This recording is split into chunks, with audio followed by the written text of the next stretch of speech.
Hello friends, എല്ലാവർക്കും സ്വാഗതം പുതിയ വീഡിയോയിലേക്ക്. ഇന്ന് ഞാൻ വന്നിട്ടുള്ളത് നല്ല ക്രിസ്പിയും ടേസ്റ്റിയും ആയിട്ടുള്ള ശർക്കര വരട്ടിയുടെ റെസിപ്പി ആയിട്ടാണ്. കുറച്ച് കാര്യങ്ങൾ ശ്രദ്ധിക്കുവാണെങ്കിൽ വളരെ എളുപ്പത്തിലും നല്ല പെർഫെക്റ്റ് ആയിട്ടും ഇത് ഉണ്ടാക്കിയെടുക്കാവുന്നേ ഉള്ളൂ.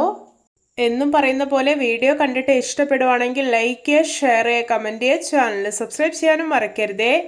പിന്നെ ഫേസ്ബുക്കിലൂടെയാണ് വീഡിയോ കാണുന്നതെങ്കിൽ പേജ് ഫോളോ കൂടി ചെയ്യണേ. അപ്പോൾ നമുക്ക് നേരെ വീഡിയോയിലോട്ട് പോവാം.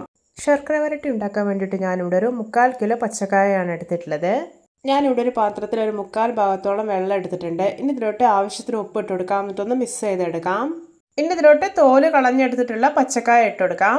ഇതിലോട്ടൊരു 1/4 ടീസ്പൂൺ മഞ്ഞൾപ്പൊടി കൂടെ ഇട്ട് കൊടുക്കുന്നുണ്ട്.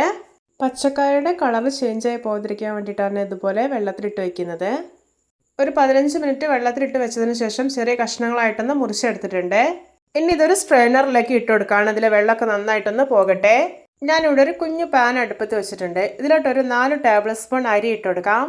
നമ്മൾ ചോറുണ്ടാക്കുന്ന ഏതൊരു അരി വേണമെങ്കിലും എടുക്കാവുന്നതാണ്. എന്നിട്ടൊന്ന് റോസ്റ്റ് ചെയ്തെടുക്കാം. ഇപ്പോൾ ഇത് പാകമായിട്ടുണ്ട്.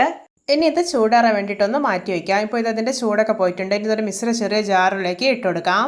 ഇനി ഇതിലോട്ടൊരു 1 ടീസ്പൂൺ ചുക്കുപൊടിയും 1 ടീസ്പൂൺ കുരുമുളക് പൊടിയും ഇട്ട് കൊടുക്കാം. പിന്നെ ഒരു 5 ഏലയ്ക്ക് തൊലി കളഞ്ഞ് ഇട്ട് കൊടുക്കുന്നുണ്ട്. എന്നിട്ട് നന്നായിട്ടൊന്ന് പൊടിച്ചെടുത്തിട്ടുണ്ട്.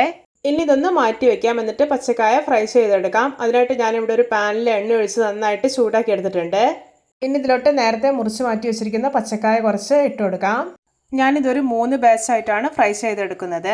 ഒരു മീഡിയം ഫ്ലെയിമിൽ വെച്ചിട്ട് ഫ്രൈ ചെയ്തെടുക്കണം. അപ്പോഴേ ഇതിൻ്റെ ഉള്ളൊക്കെ നല്ല പെർഫെക്റ്റ് ആയിട്ട് തന്നെ കുക്കായി കിട്ടുള്ളൂ. കായയുടെ ഒരു സൈഡെല്ലാം ഒന്ന് മുരിഞ്ഞ് വരാൻ തുടങ്ങിയിട്ടുണ്ട്. ഇനി ഇതെല്ലാം ഒന്ന് തിരിച്ചിട്ട് കൊടുക്കാം.